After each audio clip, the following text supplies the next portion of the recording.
Uncle. నమస్తే ఏం పేరు? స్వామి. స్వామి గారు. ఏం చేస్తుంటారు? మేస్త్రి పని చేస్తున్నా. మేస్త్రి పనేనా? టాప్ మేస్త్రి. ఎక్కడ ఉండేది ఎక్కడ? తొర్రురే. తొర్రూరేనా? ఓకే. సో ఎట్లుంది మరి పని అంతా ఎట్లుంది? పని అంటే ఇక కష్టాలు చేసుకొని బతకడం జరుగుతుంది. ఆ. ఎంత వస్తుంది? నెలకు 1000 రోజుకు 1000 రూపాయలు కూలి. కూలి. సో ఇక ప్రభుత్వం నుండి ఏమైనా పథకాలు అందుతున్నాయా మరి? ఇంతవరకు ఏం అందలే మాకు. అంతేలేదా? ఓకే. తొర్రూరులోనే ఉంటారా? తొర్రలో ఉంటాం. ఏ వార్డులో ఉంటారు? మన బొమ్మకడ. ఓకే.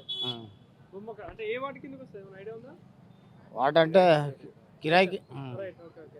సో అంటే ఇప్పుడు ఎలక్షన్స్ వస్తున్నాయిగా, తొర్రూరులో మున్సిపల్ ఎలక్షన్స్ వస్తున్నాయి.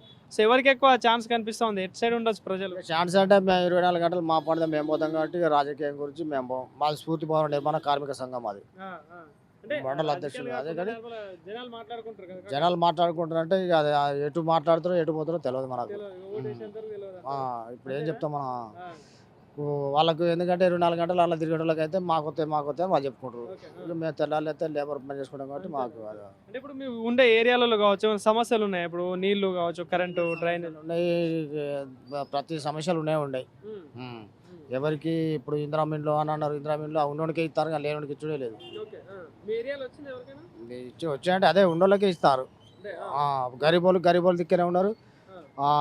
భూమి గుంట ఇల్లు కట్టుకునే స్థలం లేని వాళ్ళు కూడా ఉన్నారు. కానీ అట్టోళ్ళకు నిర్మించడం లేదు. ఉన్నోళ్ళకి ఇల్లు ఉన్నోళ్ళకే ఇల్లు కట్టించడు. ఇల్లు ఉన్నోళ్ళకే ఇల్లు ఇస్తారు.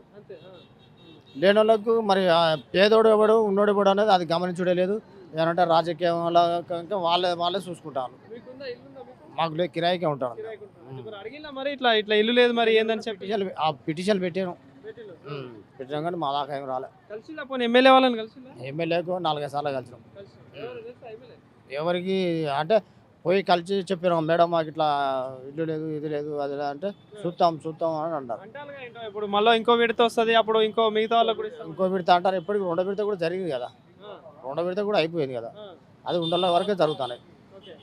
ఇంతకుముందు దయాకర్ రావు ఉన్నప్పుడు ఎట్లుండే? అప్పుడు ఎవరికైనా వచ్చినాయి? దయాకర్ రావు ఉన్నప్పుడు ఆ డబుల్ బెడ్రూమ్ అక్కడ కొన్ని కట్టించారు, ఇటు కొన్ని కట్టించారు. అందులో కూడా కొన్ని పూర్తి కాలేదు. అవి అట్లే ఉండే, అవి అట్లే అయినాయి. అందులో కూడా కొందరు పోయి ఉన్నారు, కొందరు లేనే లేవు. మరి ఇంత ముందు ఆయన పాలన ఎట్లుండే ఎమ్మెల్యేగా ఇక్కడ పాలకుర్తికి? ఇప్పుడు అంటే ఇప్పుడు గుంట భూమి లేని వాళ్ళకు వాళ్ళు మొత్తం రూపాయి ఖర్చు లేకుండా వాళ్ళు కట్టి వాళ్ళకు పేదలకు కొన్ని ఇచ్చారు. కానీ వీళ్ళు ఇచ్చిన ఇంధనం బిల్లు ఏంటంటే డబ్బు మొదలు పెట్టి మీరు కట్టుకుంటే మేము వెనక చేరిస్తాం అనే ఆలోచనతో కొన్ని ఇచ్చిన వాళ్ళు పడ్డాయి. ఇప్పుడు మేము కడతాం కదా, పడతాయి. మాకు తెలిసి ఉంటుంది అది. అవి పడతాయి. ఎంతమందికి వచ్చింది అంటే మీరు 4-5 ఇండ్ల వరకు వచ్చేసి స్లాబ్ బిల్లు కానీ మన సజ్జల బిల్లు కానీ ఇట్లా పడతాయి. కొంత మార్చుకోవాలి, ఏది కొంచెం చూసి ఇవ్వాలంటారు. ఇవ్వాలి అది. ఎందుకంటే ఇప్పుడు పూర్తి లేని వాళ్ళు ఏంటంటే వీళ్ళు డబ్బు పెట్టి కట్టుకోలేరు అన్న ఉద్దేశంతో వాళ్ళకి ఇచ్చులేదు అన్నట్టుగా. ఇచ్చులేదు కాబట్టి ఇక పేదోడికి ఆనే ఓడిపోతాడు. ఇప్పుడు డబ్బులు ఉండడానికే నువ్వు ఇల్లు ఇచ్చినావు, నువ్వు డబ్బు పెట్టుకొని ఇల్లు అన్న తెచ్చుకొని కట్టుకుంటాడు. కట్టుకున్నప్పుడు నువ్వు ఇస్తాను. కానీ ఇప్పుడు అసలు లేనోడికి వాడు ఎడ కట్టుకుంటాడు. ఇక కేసీఆర్ ప్రభుత్వం ఏంటంటే సరే వాళ్ళు రూపాయి బిల్లు పెట్టకుండా అది ఒక దిక్కు ఇంత భూమిని స్థలం తీసుకొని ఇచ్చారు. ఆ కాంట్రాక్ట్ ఉండేదంటే ఇప్పుడు వీళ్ళ లెక్క ఇచ్చేది ఉంటే ఇంకా వాళ్ళే బాగుండిపో. అసలు ఇప్పుడు వాళ్ళ లెక్క ఇచ్చారంటే వాళ్ళే బాగుండిపో. వీళ్ళు ఏంటంటే స్థలం ఉండి కట్టుకోవడానికి ఇస్తారు. ఇప్పుడు వాళ్ళు ఏంటది ఏమో ఒక 20 ఇళ్ళు 30 ఇళ్ళు ఒక దిక్కు కట్టి వాళ్ళకి కొంతవరకు కేటాయించారు. అది కొంతవరకు మంచిగా ఉండదు. కాకుండా వీళ్ళు ఏంటంటే మొత్తానికి ఇల్లు నువ్వు కట్టుకున్నాకనే నువ్వు బేస్మెంట్ కట్టుకున్నాక నేను ఇస్తా అని వాళ్ళకి ఇస్తాను. ఇంతకుముందు నాకు కేసీఆర్ పాలన ఎట్లా అనిపించింది? ఇప్పుడు రేవంత్ రెడ్డి పాలన ఎట్లుంది? రేవంత్ పాలన ఏమున్నది, అది మన ఉచిత బస్సు అని పెడితే ఉచిత బస్సు ఎవరు ఎక్కుతారు? లేడీస్ ఎవరు ఎక్కుతారు? జాబ్ ఉన్నోళ్ళే పోతారు. కారు పక్క పెడతారు, డ్రైవర్ పక్క పెట్టారు. ఇక్కడ వాళ్ళు పండుగలు 24 గంటలు పల్లెటూళ్ళలో బస్సులు పోతారా? ఆటోలో ఎక్కి వస్తాను. ఆటోకి వస్తారు. ఇక జర అయితే వచ్చిన మంది వస్తారు. ఇక వాళ్ళు ఊరిని బట్టి 30 రూపాయలు ఛార్జ్ ఉండలు, 40 రూపాయలు ఛార్జ్ ఉండలు వాళ్ళు పెట్టుకొని టైంకి రావాలన్న ఉద్దేశంతో వాళ్ళు వచ్చేస్తారు. పోయేటప్పుడు కూడా వాళ్ళ టైంకి వాళ్ళు పోవాలని మళ్ళీ ఆటోలకే పోతారు. పరిస్థితి ఏంది కాక? 6 గ్యారెంటీ ఏం చేశాడు? ఇప్పుడు దాన్ని ఏమంటారు, రైతు బంధు అని పెట్టాడు. అది రైతు బంధు కొందరికి పడతానే కొందరు పడలేదు. రుణమాఫీ అది కూడా కొందరికి అయింది, కొందరికి కాలే. పాతది నాకు 2 ఎకరాలు ఉన్నది. ఈ మొన్న బోనస్ అనేది పడ్డదానే బోనస్ లేదు పాలేదు. బోనస్ అంటాడు కానీ అది ఎవరికి పడుతుందో అది పడలేదు పాలేదు. ఈ ఫ్రీ కరెంట్ కావచ్చు, గ్యాస్, ఇంకోటి గ్యాస్ ఏడిచ్చింది గదే రేట్ ఉన్నది, పాత రేట్ ఉన్నది. ఏది ఎవరికి ఇవ్వాలి 500 పాత రేటే ఉన్నది. కళ్యాణ లక్ష్మి అంటే ఇక మనం అది పోలే కానీ పడతలేవు అంటే ఇప్పుడు పిటిషన్లు అయితే ఇచ్చుకుంటారు.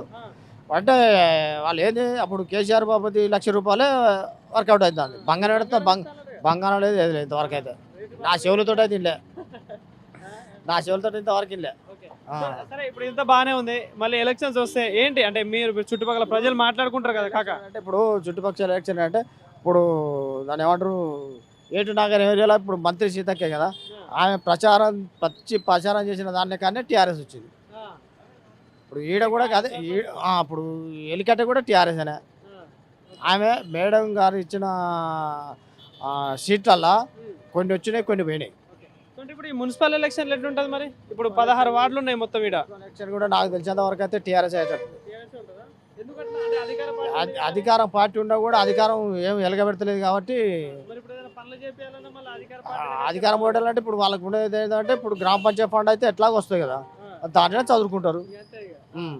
దాన్ని ఇప్పుడు అంటే రేవంత్ రెడ్డి మీరు ఎక్కువ తక్కువ ఖర్చు పెట్టుకోకర్రి, ఖర్చు పెట్టుకున్నా ఫలితం ఉండదు అని అంటే దానికి అర్థం ఏమున్నది?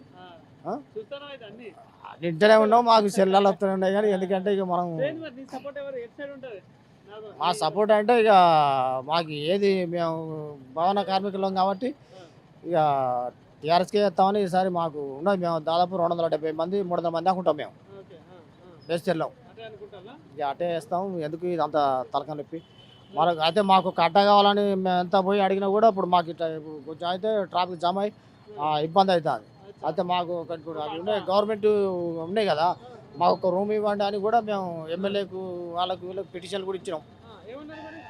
సరే చూద్దామని అన్నారు. చేస్తే మీకు ఓకేనా? చేస్తే ఓకే కానీ అది చేసే పొజిషన్ లేదు.